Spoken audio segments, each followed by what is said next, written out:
हो गया चालू।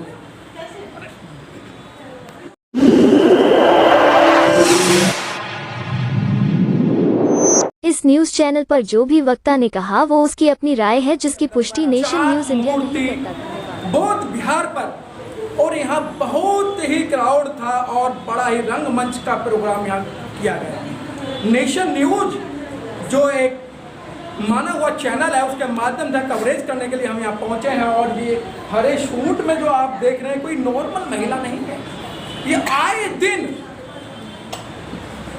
सप्ताह में 2 दिन महिलाओं को इकट्ठा कर महिलाओं को बताया जाता है बाबा साहब ने हमारे साथ क्या किया है, भगवान गौतम बुद्ध ने हमारे साथ क्या किया है। और गाजियाबाद की आधी से ज़्यादा महिलाओं को बदलने वाली ये हैं, सबको पाखंडवाद से अलग कर दिया। जो लोग करवा चौथ का व्रत रखती थी ना महिलाएं, वो भी इनकी शरण में आके उन्होंने भी छोड़ दिया। शारदा जी बड़ी खुश नजर आ रही हैं, आज तो बड़ी मुस्कुराहट है। आज की मुस्कुराहट का क्या तात्पर्य है, क्या मिला आज आपको? हमने जिस उत्साह के साथ ये कार्यक्रम शुरू किया था, उसी तरह उसी उत्साह के साथ हम इसको पूर्ण कर रहे हैं। हमारी महिलाओं ने बहुत योगदान दिया है, बड़ी हिम्मत के साथ, हौसले के साथ इस प्रोग्राम में लगी रही वो, और कई दिन से वो इस प्रोग्राम में लगी है, रात और क्या था, क्या प्रोग्राम है? क्या शादी वादी थी या सगाई वगाई थी? नहीं सर, उसमें सगाई नहीं थी, सबसे बड़ा प्रोग्राम था ये। शादी का तो बात की चीज़ है।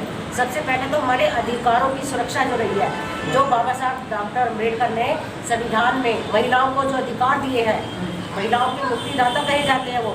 महिलाओं को पहले यही नहीं कि हमारे समाज की महिलाएं, सारे समाज की महिलाएं, यहाँ तक कि अदर महिलाएं भी है, सबको सम्मान दिलाया उन्होंने। पहले जो स्थिति रही है हमारे भारत की, वो बहुत ही दयनीय रही है। महिलाओं को कोई अधिकार नहीं था और उनको दासी बना कर रखा जाता था। आज वो स्थिति है जो हमारे बाबा साहब ने सिर्फ अध्ययन करके उन्होंने महिलाओं की स्थिति को पढ़ा और उन्होंने हमें संविधान में ऐसे अधिकार दिए कि हमें पढ़ने लिखने का अधिकार, शिक्षित होने का अधिकार, संगठित रहने का अधिकार और उसके साथ साथ मेहनत करने का अधिकार। अच्छा शारदा जी, मैंने देखा बहुत सारे मैंने ग्रंथ पढ़े हैं, किताबें पढ़ी हैं। अगर मैं बात करूँ रामायण की तो उसमें सीता जी का बहुत बड़ा अपमान हुआ, उर्मिला जी का बहुत बड़ा अपमान हुआ। महाभारत में जाऊँ तो वहाँ द्रौपदी का भी बड़ा अपमान हुआ। लेकिन संविधान के अंदर महिलाओं का सम्मान, बड़े पैमाने पर सम्मान दिखाया जाता है।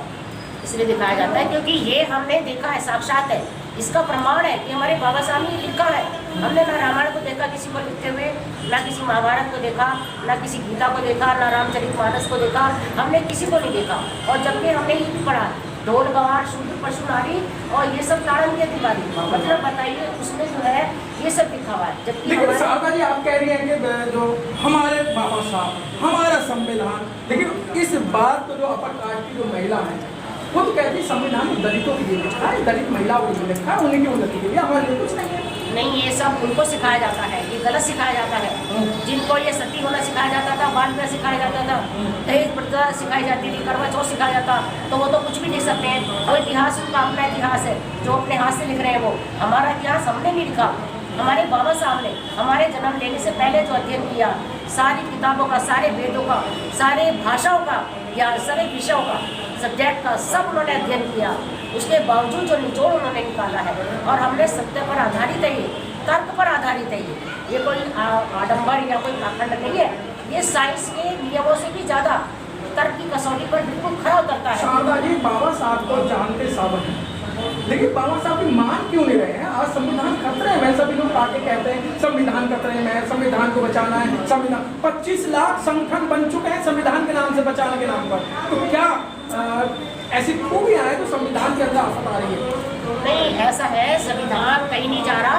अगर हम सक्सेस है, हम मजबूत है, हमारे हौसले बुलंद है, अगर हम नारियाँ पाखंडवाद को इतना बढ़ावा ना दे तो हमारा संविधान कहीं जाने वाला नहीं है। शारदा जी मैं आता हूँ, ये शारदा जी कह रही है पाखंडवाद को अगर दूर कर दिया जाए हमारी तरक्की हो जाएगी, तो आप लोगों को तो गुमराह कर रही हैं, पाखंडवाद को दूर कर रही है, व्रत कैसे रखेंगे आप? जी हम तो पूरी तरीके से बाबा साहब को मानने वाले हैं। हमारे बेटों उस टाइम पर शादी हुई है जब लोगों का श्राद्ध चलते हैं, लोग कहते हैं कि नई चीज़ खरीदनी नहीं है, बेचनी नहीं है, कुछ नहीं करना, सब लोग घर में हो जाते हैं, सस्ता सामान मिल जाता है। हाँ, मेरी शादी श्राद्धों में हुई है और मैं बहुत पाखंडवाद के बहुत खिलाफ हूँ। और मैंने अपने बेटों की भी शादी जो करी है वो बहुत रीति से करी है, क्योंकि हमारे मैडम व्यक्तिगत नहीं जाऊँगा, हमारे बीच में एक कोट पहन के भी एक महिला खड़ी है, आप थोड़ी सी आगे आए, आपको ऐसा लग रहा है कि मेरे से कोई लड़ाई लड़ेगी? मतलब बाबा साहब ने आपको टाई और कोट दे दिया है, तो ये कैसे मिला आपको? सब कहते हैं जो हमारी मेहनत थी, हमारी पिताजी की मेहनत थी, हमारी मम्मी की मेहनत थी। न मेरी माँ की मेहनत, न मेरे पिताजी की मेहनत, ये मेरे बाबा साहब परम पूज्य बोधिसत्व बाबा साहब की मेहनत से आज ये नसीब हुआ। मेरे माँ बाप ने तो बाद में मेहनत करी है, और जो मैंने मेहनत की मेरी बात की मेहनत है। सबसे पहले मेरे परम पूज्य सिंबल ऑफ नॉलेज बाबा साहब की मेहनत है, जो आज मुझे ये ड्रेस पहनने को नसीब हुई है। बहुत अच्छी बात कि आज टाई कोट पैंट जो है मेरी नहीं है, वो बाबा साहब की है। मैडम जी, आप भी थोड़ा सा मुस्कुरा दो, क्यों आप ऐसी चिंता में हो? क्या हाँ, क्या लगता है आज का जो प्रोग्राम था? देखो, ये जो प्रोग्राम था संविधान के ऊपर था, और बाबा साहब ने हमने बहुत सारी चीज़ें दी है। संविधान में जो हमें दिया है SC, हमें कोई कास्ट नहीं दी, SC, और हमें धम दिया है। यदि हम दोनों चीज़ों पे चलते हैं तो उस घर की तरक्की भी होती है, और उसकी आने वाली जो पीढ़ी है, जैसे वो पीपल का वृक्ष होता है ना, वो जड़ें मजबूत होती हैं, उस तरीके से परिवार, फिर घर, फिर मोहल्ला, फिर गली, फिर एक गांव, फिर एक शहर हम उनको तैयार कर सकते हैं। और बाबा साहब ने नौकरियां दी हैं, लेकिन बिजनेस के लिए भी बाबा साहब ने कहा है कि मेरा समाज यदि बिजनेस में जाएगा, 2% समाज पे खर्च करेगा तो समाज की तरक्की होगी। और समाज की तरक्की जब तक नहीं होगी जब तक हर घर में शिक्षा का दीवार नहीं जलेगा, तब तक हमारे समाज की तरक्की नहीं हो सकती। बहुत अच्छी बात, हमारे समाज की तरक्की नहीं होगी। फिर मैं अध्यक्ष जी के पास में आ गया हूँ। अध्यक्ष जी, ये प्रोग्राम इस तरीके से कभी कभी होने चाहिए, चलते रहने चाहिए, चलते रहने चाहिए, ये चलते रहने चाहिए, चलते रहने चाहिए। इसी तरह हम संगठित रहेंगे तो कोई ना कोई प्रोग्राम को हम करेंगे, और वो इसी तरह सक्सेस होगा। इनसे करेंगे तो शारदा जी, आजकल एक परंपरा और चल रही है, वो बहुत बुरी लगती है, और लेकिन उस मैं कहना कहे बगैर मानूंगा नहीं। माथे पे बिंदी, मांग में सिंदूर, गले के अंदर मंगलसूत्र नहीं होगा तो वो महिलाएं खाली पिलौट की तरह लगती हैं। एक कल परसों का लड़का इस तरीके की अफवाहें फैला रहा है, और उस दोहे को सुनकर महिलाएं बड़ा अच्छा डांस कर रही हैं, सेक्सी डांस कर रही हैं, लेकिन उसको कोई कहने वाला नहीं आया कि तेरी माँ भी तो एक खाली पिलौट की तरह लगती है। क्योंकि ऐसा है ना, कुछ नादान और नासमझ, हमारा भी समाज उनके साथ जुड़ा हुआ है, उनकी संख्या बढ़ी हुई है, इसलिए ऐसा लगता है जैसे मेजॉरिटी है, मगर मेजॉरिटी ऐसी नहीं है। हम जो पढ़े लिखे लोग हैं, जो इस चीज़ को समझते हैं, बाबा साहब के मिशन को समझते हैं, वो कभी नहीं इस बात को मानेंगे। उनसे कोई ये पूछे सबसे ज़्यादा तिलक तो तुम्हारे माथे पे लगे हुए हैं, सबसे ज़्यादा मालाएं तुम्हारे गले में पड़ी हुई है, सबसे ज़्यादा वोट तो तुम्हारे आगे पीछे घूमती है। बताइए, हमारे बाबा साहब के पीछे उनका तो अपना परिवार था, वो भी दूर रहा उनसे, उन्होंने अकेले संघर्ष किया था।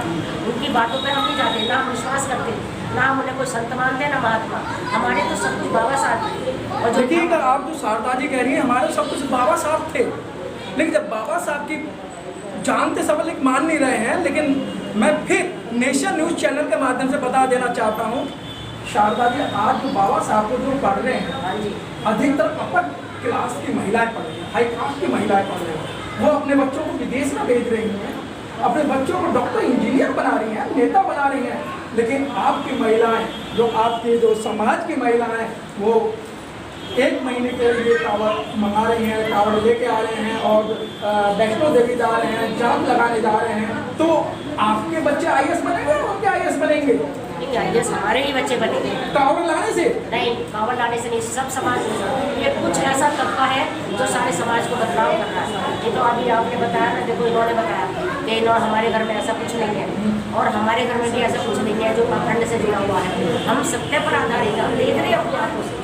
ये बताइए, आप बीमार हो जाता है बच्चा तो हॉस्पिटल जाता है, नहीं कोई अपना कोई प्रथा के नाम हमारा स्कूल मिलेगा, हमारे बस में मिलेंगे, हमारे हम इन चीज़ों को। तो मैडम, आप चाहती हो कि मेरे पति मतलब खुशहाल हैं?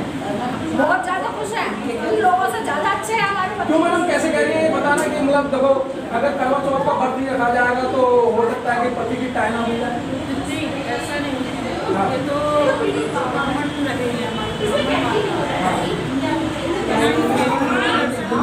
नहीं मैडम, ब्राह्मण कभी किसी के घर नहीं आता है, उसके बाद जाते हैं। मैडम कैसा लगता है? पति की व्रत रखते हैं तो पति के व्रत रखने से अगर सब जो है, अगर पति जीवित है तो बीच में क्यों मर जाते हैं, क्यों विधवा हो जाती है? तो ये सब आडंबर है, ये सब आतंकवाद है। क्योंकि संविधान इसे कहते हैं ना कि संविधान खतरे में है, संविधान खतरे में नहीं है। वो लोग ये सोचते हैं कि संविधान ऐसे, वो लोग डर रहे हैं कि लोग पढ़ लिख जाएंगे तो हमसे तर्क करेंगे, विज्ञान की बातें करेंगे, समाज में आगे बढ़ेंगे लोग, इसलिए वो डरते हैं, इसलिए वो भ्रमित कर रहे हैं कि संविधान खतरे में है। संविधान भय का भूत भगवान, भय का भूत भगवान हमारे बीच में, जिनका नाम है, अगर मैं कह दूं जग रोशनी, पहले रोशनी करते हैं फिर जग में वो फैलाते हैं, तो बहुत अच्छा संचालन करते हैं। जग रोशनी जी आज बड़ी खुश हो रही हैं, बाबा साहब ने आपको सबसे ज़्यादा स्पेशल दे दिया है, और बाबा साहब ने जो दिया वो मुझे लगता है आप उससे खुश भी हैं। जो दिया है बाबा साहब की देन है। और मुझे मेरी जो बहनें साथ में रहती हैं, नीचे भी यहाँ पर पूरी आज कोई आगे तो कोई पीछे, और मेरी बहनें साथ देती हैं। और ये बाबा साहब का कारवा है, जिसे ये बाबा साहब का कारवा है जिसे हम आगे बढ़ाने का कार्य कर रहे हैं, और हम आगे